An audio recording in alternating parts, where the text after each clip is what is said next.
My senior told everyone I seduced a client to get promoted. I stayed silent while she climbed the ladder on my name. 3 years later, she walked into a job interview, across from me. 3 years ago, I walked out of Summit and Gray with a cardboard box and a reputation so bruised it still aches in places no one sees. At 28, I was one of the youngest account managers at the firm. I'd closed 4 major contracts in 2 years, and there was quiet talk of a promotion. Nothing official, just the kind of whispers that let you breathe a little deeper in the mornings. Then came Madison Klein. She joined as my senior from another agency, 5 years older, Ivy League polished, and always careful to laugh at the right volume. We weren't exactly friends, but we were on the same team, managing the DeWitt Pharmaceuticals account together. I should have known something was off when she started copying my client emails word for word, or when she asked me to walk her through my DeWitt strategy just in case she needed to back me up in meetings, but I was raised to be helpful, so I was. What I didn't know then was that while I was staying late prepping the Q2 pitch, Madison was laying down a different kind of groundwork, one built on rumors, implication, and just enough charisma to sell poison as perfume. The rumors started small. Someone asked if I was seeing Mr. DeWitt after work hours. I laughed it off. Then a partner pulled me aside and said, "Careful, Mara. Optics matter." Still, I had no reason to believe the ground was crumbling under me, not until HR called me in. Apparently, there was an informal concern about the nature of my client relationships. No specifics. No accuser. Just shadowboxing with my own integrity. When I asked what this was about, Madison's name never came up. Not even once. But 2 weeks later, I was demoted without explanation and invited to resign. I didn't fight it. Not because I was guilty, but because I knew how this worked. Young woman, big client, whispers. Fighting back would only turn the whispers into headlines. I left quietly. Madison got my clients and my promotion. I spent the next 2 years rebuilding. Started as a freelance consultant, took on low-paying gigs, ate through my savings, swallowed my pride more times than I can count, and slowly, I climbed again. Last fall, I was hired by an agency across town. Not glamorous, but real. A chance to lead, build, and redefine my name on my own terms. Then last Monday, my director said we were hiring a new senior account manager. I glanced at the name on the resume, and my blood went cold. Madison Klein. 3 years later, she had no idea where I'd ended up. No idea I was the one conducting her final interview. No idea I still remembered everything. The lies, the silence, the smear. And she walked in that morning smiling like we were old friends. She extended her hand. "Mara, small world." I didn't shake it, just looked her in the eye and said, "Let's begin." She sat across from me like she belonged there. Polished blazer, nude lipstick, a rehearsed confidence that could sell lies as leadership. She didn't recognize the war sitting behind my silence. "Can I just say," Madison said, tucking a strand of hair behind her ear, "I was so surprised to see your name on the email. It's been, what, 3 years?" "Almost 4, I said. I didn't smile. She kept going. "Crazy, right? Honestly, I always thought it was such a loss when you left Summit. You were so talented." She said it like she meant it. Like her hands weren't the ones that pushed me off the ladder and told everyone I tripped. I didn't interrupt. I didn't accuse. I just let her talk. The interview was scheduled for 45 minutes. She spent 38 of those selling herself to me. "I led the DeWitt account to a 32% growth in 2022, she said, conveniently skipping over who built that foundation. "I've been told I have a gift for navigating difficult clients." "You mean the ones you stole?" "I'm all about team culture. I really value transparency." I actually laughed at that one, quietly, but still, she noticed. "You okay?" she asked. "I'm just remembering something," I said. I turned a page in her resume like I was still deciding. Truth was, I'd decided the moment I saw her name. But this wasn't about revenge. Not yet. This was about seeing if she'd changed. So I asked her the one question I had waited nearly 4 years to ask. "Why did you lie about me?" Her face froze for a beat, then she laughed. "Mara, I don't know what you mean." That was her play. Confuse, disarm, pretend shock. But she forgot something important. I wasn't 28 anymore, and I wasn't scared of her anymore. "You told people I seduced Mr. DeWitt to close the deal," I said evenly. "You told HR I made you uncomfortable. You told the partners I was unstable." Her mouth opened, then closed.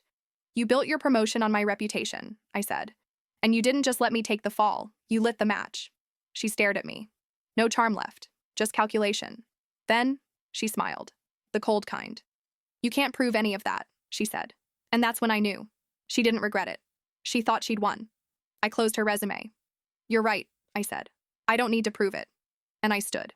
"Because this isn't an interview, Madison." She blinked. "What?" "I never scheduled you for hiring consideration. I just wanted to look you in the face and let you know." I leaned forward, voice steady. "You don't get to rewrite my story anymore." She stood up fast. Her chair screeched across the floor. "You've got issues," she spat. "I've got receipts," I said. "But don't worry. This room is the last place they'll stay in." And I walked out.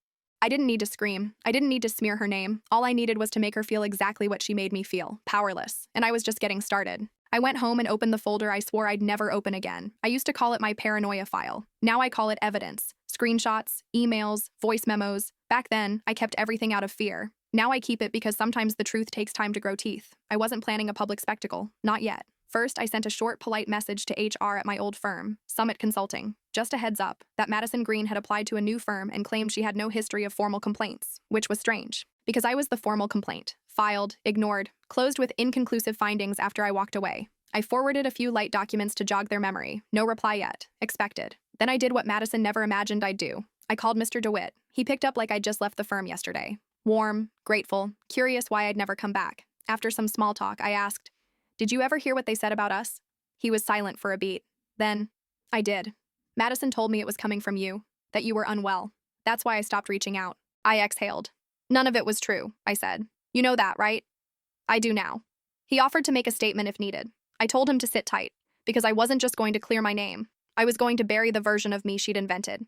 1 week later, Madison got a job offer from another consulting firm in Berlin. Prestigious, high profile. She posted about it on LinkedIn like she'd just won the damn Olympics. And that's when I sent the real file. To the Berlin firm's hiring manager, to their legal department, to the PR lead, and quietly, anonymously, to a few journalists who'd covered workplace retaliation cases before. The subject line? "Before you hire Madison Greene, read this." No commentary, no threats, just facts. 3 days later, the Berlin offer was withdrawn. Her LinkedIn went silent. Her Instagram turned private. She changed her email signature back to freelance. And me? I didn't say a word. I didn't need to. But what came next? I didn't plan. One morning, I opened my inbox and found 3 messages. One from a woman named Elise who used to work under Madison, said she had panic attacks every time Madison entered the room. One from a junior analyst who said Madison doctored data once and blamed him when the client caught it. And one from Summit's HR. They wanted to revisit my case in light of new testimony. Funny how truth moves slowly, until it doesn't. 2 weeks after the Berlin offer vanished, I got a text. Unknown number. Just one line. "You're ruining my life. Is that what you wanted?"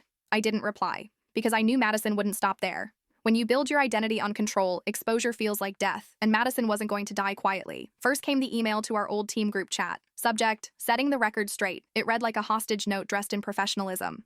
"It's come to my attention that false and malicious accusations are circulating about me. These are baseless. Anyone who knows me knows I have always acted with integrity." She even named me, subtly, said she deeply regrets working with someone who has a history of emotional instability and weaponizes internal systems for personal vendettas. And that would have worked once, but not now, because Elise, the junior analyst, and even a former department head replied publicly. Each shared their own stories, with dates, screenshots, names. Every reply stripped another layer off Madison's narrative. And when someone dropped the HR email leak in the thread, an anonymous employee who'd saved internal complaints that had gone missing, it was game over. It wasn't just Summit anymore. People from 3 different firms started posting their own Madison horror stories online. Clients, interns, former managers. A quiet storm gathered on LinkedIn and Glassdoor under her name. She tried to shut it down, sending legal threats, but the damage was viral. Too many voices, too much proof. Someone compiled the whole thread into a Medium article, How Madison Greene Rose by Destroying Others and Why It Finally Didn't Work. It got over 200,000 views in a weekend. And then, a small but serious ethics watchdog organization reached out to me. They'd been tracking Madison's career pattern for months. Apparently, she'd shown up on their radar after a whistleblower flagged suspicious exit terms on 3 of her old contracts. They wanted to investigate officially. They asked if I'd testify. I didn't even hesitate. When I finally agreed to an interview under my real name, one of the journalists asked me something I didn't expect. "Do you think you won?" I smiled. "Winning wasn't the goal," I said. "Surviving was.